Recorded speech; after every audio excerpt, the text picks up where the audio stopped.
Shalom, selamat malam Bapak Ibu Saudara-saudari yang dikasihi Tuhan. Renungan firman Tuhan Pendeta Dr. Erastus Sabdono bersama saya Zetveri menyampaikan malam hari ini berjudul Membuat Hidup Lebih Sulit. Kita tidak dapat menjadi dewasa atau sempurna dalam satu hari. Pertumbuhan kedewasaan kerohanian kita menuju kesempurnaan kesucian hidup berlangsung secara bertahap dalam jangka waktu yang panjang.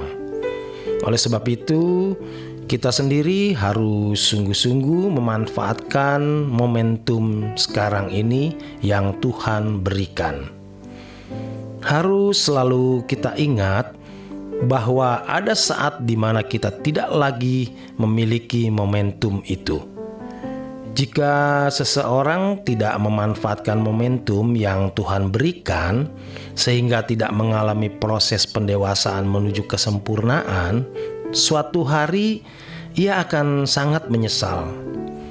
Penyesalan itu hanya dapat digambarkan oleh Alkitab sebagai ratap tangis dan kertak gigi. Kita harus memperhitungkan bahwa mengalami keadaan dalam ratap tangis dan kertak gigi juga bisa kita alami. Artinya bukan sesuatu yang tidak mungkin kita alami. Oleh sebab itu kita harus sungguh-sungguh menghindarinya. Kita harus mengerti Injil yang benar yang menunjukkan bahwa orang-orang yang mengalami perjumpaan dengan Tuhan yang sama artinya dengan mendapatkan kasih karunia justru mengalami kesulitan dalam hidup. Seperti perjumpaan Abraham dengan Allah membuat dia harus meninggalkan kenyamanan hidup, meninggalkan negerinya, handai taulan atau familinya untuk menemukan negeri yang tidak ia ketahui tempatnya. Abraham hanya percaya saja dan mengikuti petunjuk Tuhan. Di perjalanannya pun dia mengalami banyak kesukaran. Ini berarti perjumpaan dengan Tuhan malah membuat hidup Abraham bermasalah. Perjalanan hidup Abraham menjadi lebih berat. Beratnya perjalanan hidup Abraham mematangkan dirinya sebagai bapak orang percaya.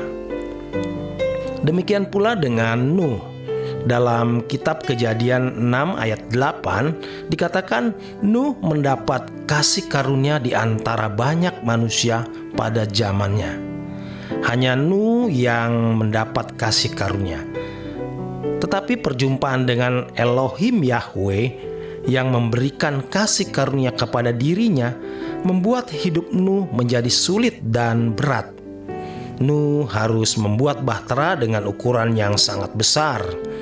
Nuh dan keluarganya harus menginvestasikan hidup dan waktu mereka untuk rencana Allah tersebut. Pada waktu itu, belum ada alat-alat berat untuk menjadi alat-alat pendukung membuat bahtera yang sangat besar. Betapa beratnya pekerjaan yang mereka lakukan. Tetapi Nuh dan keluarganya melakukannya dengan setia. Hidup Nuh dan keluarganya disita untuk memenuhi rencana Allah menyelamatkan dunia waktu itu. Selain itu, Nuh juga harus memberitakan kebenaran. 2 Petrus 2 ayat 5. Alkitab mengatakan Nuh itu pemberita kebenaran, mengajak orang masuk bahtera. Hal ini menunjukkan bahwa Nuh memiliki beban terhadap keselamatan jiwa orang lain. Demikian pula dengan Lot. Kehadiran malaikat atau utusan Yahweh ke Sodom dan Gomora membuat Lot bermasalah. Lot nyaris kehilangan 2 anak gadisnya. Kejadian 19 menceritakan hal ini. Akhirnya Lot kehilangan istri. Dalam hal ini tentu bukan salah Lot, tapi istri Lot sendiri yang tidak mau dengar-dengaran. Walaupun hidup Lot menjadi berat, Tetapi aspek anugerah yang diterima Lot membuat penderitaan yang Lot alami tidak ada artinya sama sekali. Lot mestinya ikut binasa bersama dengan penduduk Sodom dan Gomora, tetapi karena kasih Allah dirinya diselamatkan. Demikian juga dengan murid-murid Yesus. Ketika mereka mendapat panggilan untuk ikut Yesus, mereka harus meninggalkan segala sesuatu. Mereka seperti kehilangan hidup mereka. Akhirnya Yakobus, saudara dari Yohanes, dipenggal kepalanya. Thomas digoreng di belanga panas, mati dalam penderitaan. Petrus disalib dengan kepala di bawah, dan hal itu berlangsung selama ratusan tahun. Herannya, gereja tidak mati, orang percaya tidak habis. Karena di situ Allah mau menunjukkan bahwa pasti masih ada orang yang berani percaya dengan mempertaruhkan segenap hidup. Hal ini menunjukkan bahwa kekristenan yang sejati tidak mungkin tanpa penderitaan. Justru penderitaan merupakan momentum berharga untuk memperoleh kemuliaan bersama dengan Tuhan Yesus.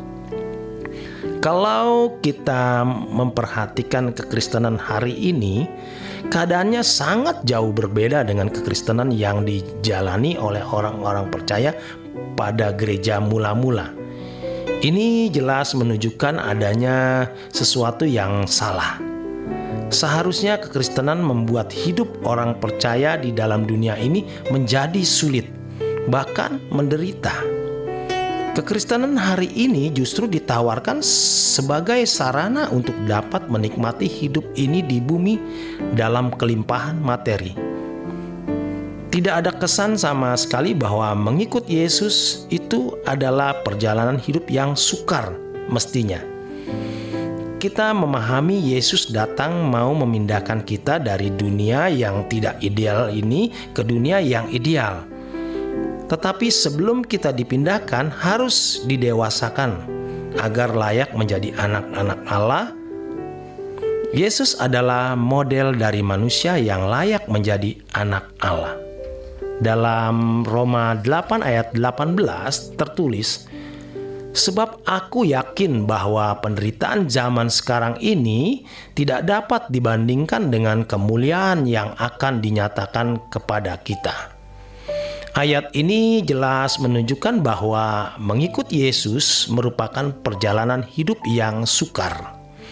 Kesukarannya adalah orang percaya harus memiliki hidup seperti yang dijalani oleh Yesus. Kalau seseorang menjalani hidup model yang lain, berarti ia tidak mengikut Yesus. Tragis. Hari ini banyak orang Kristen memiliki kehidupan yang jauh berbeda dengan kehidupan yang dijalani oleh Yesus. Banyak orang Kristen yang sebenarnya tidak mengalami perjumpaan dengan Tuhan secara benar, sehingga tidak menemukan penderitaan yang mendatangkan kemuliaan. Demikian kebenaran firman Tuhan. Selamat malam, selamat beristirahat. Tuhan memberkati.